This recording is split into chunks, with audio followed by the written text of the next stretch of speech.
पहला प्रश्न देखें, निम्नलिखित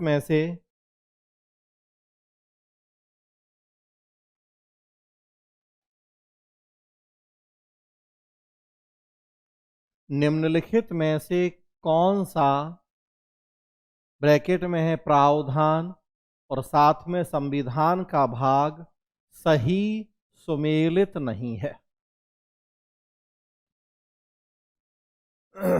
तो एक तरफ प्रावधान लिखा है संविधान का, दूसरी तरफ भाग लिखा है और पूछा जा रहा है कौन सा सही सुमेलित नहीं है। Which among the following provision part of the constitution is not correctly matched. अधिकरण भाग 11, ट्रिब्यूनल्स पार्ट 11, संघ राज्य क्षेत्र भाग 8, द यूनियन टेरिटरीज पार्ट 8, राजभाषा भाग 17, ऑफिशियल लैंग्वेजेस पार्ट 17, अनुसूचित और जनजाति क्षेत्र भाग 10, the scheduled and tribal areas part 10। तो अब ये देखिए, प्री का एक फैक्ट है। जब हमारा मूल संविधान बना तब उसमें 22 भाग थे, 9 अनुसूचियां थी। बाद में फिर और बढ़े, 22 भाग और 8 अनुसूचियां थी। बाद में फिर और अनुसूचियां, 9वीं अनुसूची हमने प्रथम संविधान संशोधन के द्वारा ही जोड़ दी थी। मूल संविधान में 22 भाग 8 अनुसूचियां थीं। बाद में भाग भी बढ़े हैं, अनुसूचियां भी बढ़ी हैं, वो पढ़ेंगे आगे।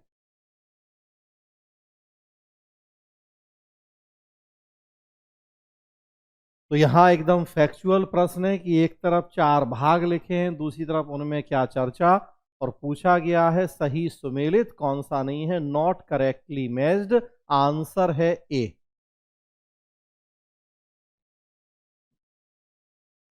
आंसर ए इसलिए है क्योंकि जो अधिकरण है वो भाग 14 ए में है।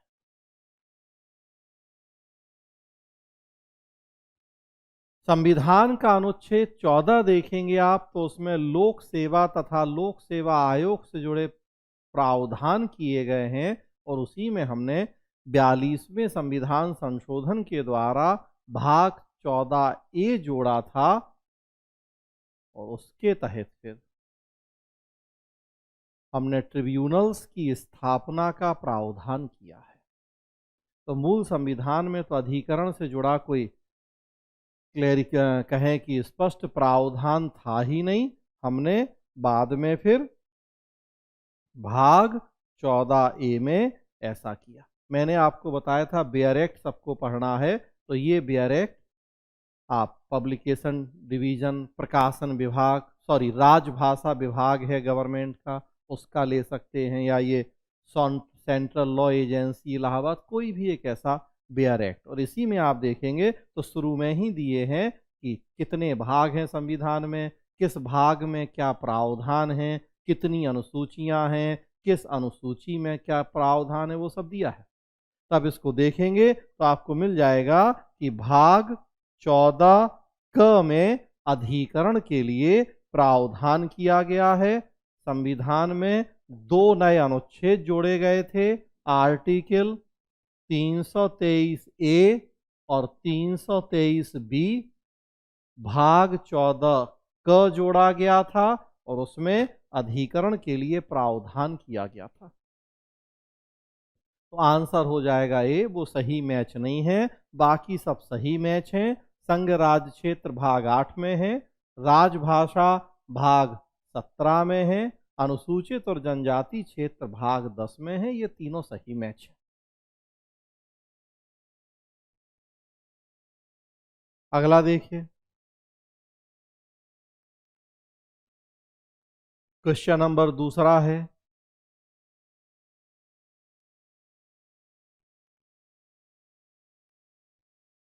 भारतीय संविधान ने प्रारंभ में किस अवधि के लिए सभी सरकारी उद्देश्यों हेतु अंग्रेजी भाषा के उपयोग के लिए अनुमति प्रदान की थी? The Constitution of India initially permitted the use of English language for all official purposes for a period of 5 वर्ष, 10 वर्ष, 15 वर्ष या 20 वर्ष। 5 years, 10 years, 15 years और 20 years। अगेन आप देखेंगे कि फिर पूरी तरह से एक फैक्चुअल क्वेश्चन है। ज्यादातर प्रश्न फैक्चुअल ही पूछे गए हैं यूपी पीसीएस में इस बार। आप देखिए फिर भाग 17 में जाएंगे। मैं इसलिए भी जानबूझ के बता रहा हूं कि आपको डायरेक्ट पढ़ने की आदत डालनी है। मैं साथ में लेके भी इसीलिए आया कि डायरेक्ट पढ़ने की आदत डालनी है फैक्चुअल नॉलेज के लिए तो विशेष रूप से। तो रेफरेंस के रूप में इसको यूज करते हैं। इतना मोटा डायरेक्ट की एक एक भाषा हमें भी याद नहीं होगी, जरूरत भी नहीं है, लेकिन आपको तो याद करना पड़ेगा। मैं पीछे बता रहा था क्योंकि आपको एग्जाम देना है, हमें एग्जाम नहीं देना, हमें तो आपको समझाना है। तो मेनली कॉन्सेप्ट तो हम समझाते हैं आपको, फैक्ट कई बार हमें भी भूल जाते हैं, नहीं उतना याद रहता, तो हमें भी रेफरेंस के रूप में यूज करना पड़ता है। और आपको तो खैर हमेशा देखना ही है, पढ़ना है उस। तो आप देखिए क्लियर इसमें लिखा है संविधान का अनुच्छेद देखिए आप 343 भाग 17 है राजभाषा, और उसमें अनुच्छेद 343 में लिखा है कि इस अनुच्छेद में किसी बात के होते हुए भी संसद उक्त 15 वर्ष की अवधि के पश्चात अंग्रेजी भाषा का ऐसे प्रयोजनों के लिए प्रयोग उपबंधित कर सकेगी जो विधि में निर्दिष्ट किए जाएं। और उसके ऊपर लिखा है कि किसी बात के होते हुए भी इस संविधान के प्रारंभ से 15 वर्ष की अवधि तक संघ के उन सभी शासकीय प्रयोजनों के लिए अंग्रेजी भाषा का प्रयोग किया जाता रहेगा। तो लिखा है उसमें 15 वर्ष, मतलब आंसर हो जाएगा सी 15 ईयर्स या 15 वर्ष।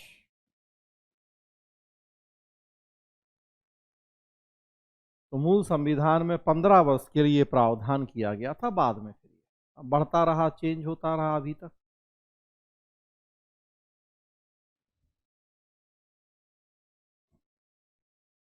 अगला देखिए क्वेश्चन नंबर 3।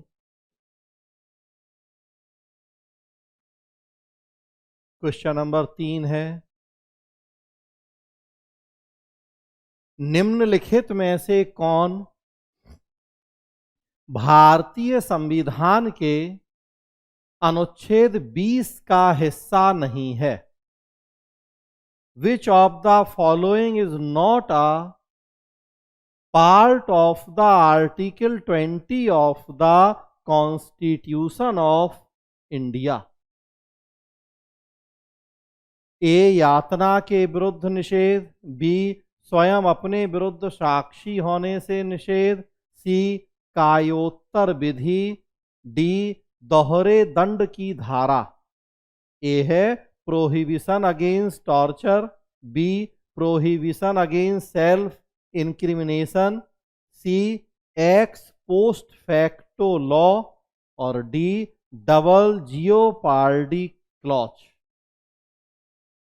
इसका भी आंसर देखेंगे आप, ए यातना के विरुद्ध निषेध ये आर्टिकल 20 का हिस्सा नहीं है। फिर आप देखिए तो बेयर एक्ट में मूल अधिकार आप खोलेंगे भाग 3 और उसमें अनुच्छेद 20 खोलेंगे तो आपको मिल जाएगा।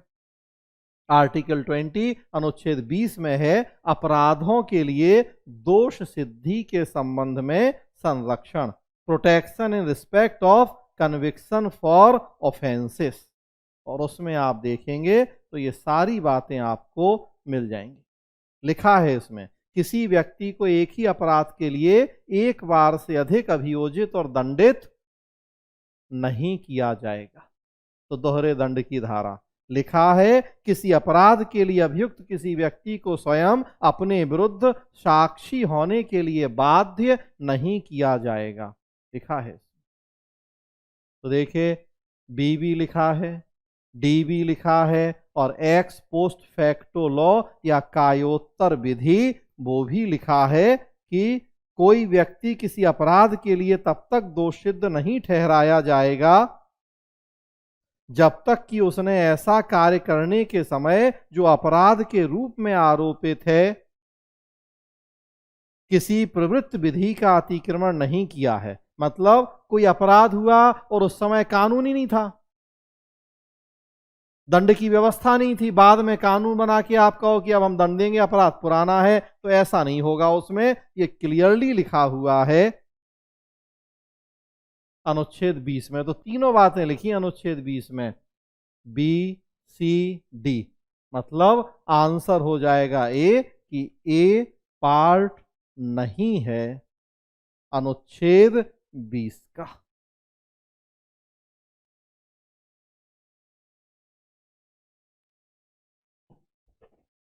तो देखिए अगर ध्यान से हमने ये अनुच्छेद पढ़ लिए, हाँ वैसे आप सोचेंगे तो प्रश्न कठिन है। कठिन इस संदर्भ में है कि अनुच्छेद 20 के 3 प्रावधान हैं और तीनों अगर क्लियरली आपको पता और याद नहीं होंगे तो आप इस प्रश्न को हल नहीं कर पाएंगे। वैसे फैक्चुअल है देखिए, लेकिन फैक्ट में मतलब एक तो 395 अनुच्छेद और उनमें भी देखिए अनुच्छेद 20 के 3 पार्ट, 20(1), 20(2), 20(3). मतलब अब आप कहो कि सर ऐसे तो हजारों हो जाएंगे, लेकिन अब भाई एग्जाम भी तो लाखों में होना है और लाखों में से कुछ सैकड़ों को चुना जाना है, तो फिर कुछ तो एग्जाम की कठिनाई और प्रश्नों की कठिनाई होगी नहीं, तो फिर हर 11 पीसीएस ऑफिसर नहीं बन जाएगा। इस लिहाज से प्रश्न कठिन है कि अनुच्छेद 20 के 3 प्रावधान हैं, आपको तीनों जब तक पता नहीं होंगे आप सॉल्व नहीं कर पाएंगे। हाँ वैसे आप देखें तो देखिए बेयर एक्ट में लिखी बातें हूबहू वो प्रश्न पूछे गए हैं। ढंग से अगर पढ़ा है बेयर एक्ट तो देखिए बच्चों का खेल हो जाएगा कि नहीं हो जाएगा।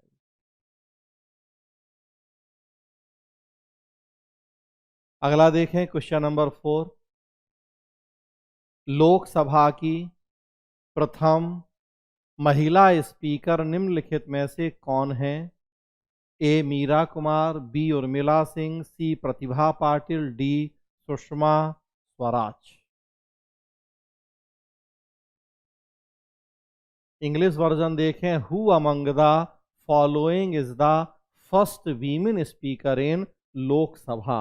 आंसर है ए मीरा कुमार, वही लोकसभा की महिला अध्यक्ष हुई हैं, बल्कि पहली वो थी, बाद में फिर आप देखते हैं कि सुमित्रा महाजन बनी थी लोकसभा की दूसरी महिला स्पीकर, पहली थी मीरा कुमार, बाकी जो महिलाएं हैं वो लोकसभा स्पीकर कभी नहीं रही। तो आंसर हो जाएगा ए। अगला देखें क्वेश्चन नंबर 5। निम्नलिखित कथनों में से ग्राम सभा के संबंध में कौन सा सत्य नहीं है? Which of the following statements is not true regarding Gram Sabha? A, इसके कार्य और शक्तियां ग्राम स्तर पर उसी प्रकार हैं जैसे राज्य व्यवस्थापिका के राज्य स्तर पर होते हैं। It has the powers and functions at the village level like state legislature has at the state level. दूसरा है इसकी शक्तियों का निर्धारण केंद्रीय सरकार के द्वारा होता है। Its powers are determined by the central government. तीसरा, यह एक ग्राम स्तर की सभा है जिसमें पंचायत के क्षेत्र के सभी पंजीकृत मतदाता सम्मिलित होते हैं। It is a village assembly consisting of all registered voters in the area of panchayat. और डी में है ए तथा सी दोनों, ए एंड सी बोथ।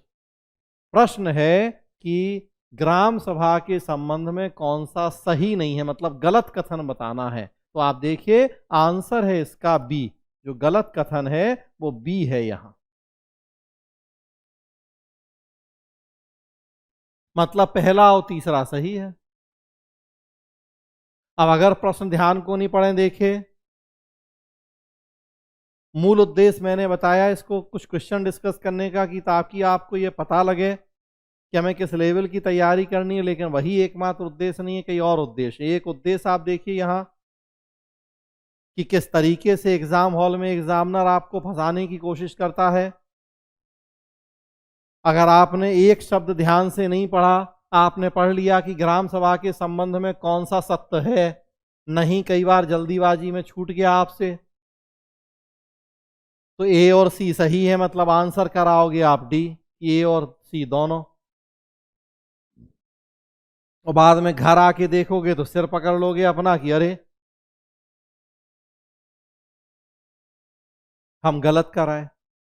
गलत इसलिए कराए कि आपने प्रश्न ध्यान से नहीं पढ़ा, आपने पढ़ लिया कि ग्राम सभा के संदर्भ में कौन सा सत्य है, तो सत्य था ए और सी, वो टिक कर आया आपकी दोनों, सो डी। और जबकि प्रश्न था कि कौन सा सत्य नहीं है, तो नहीं है बी।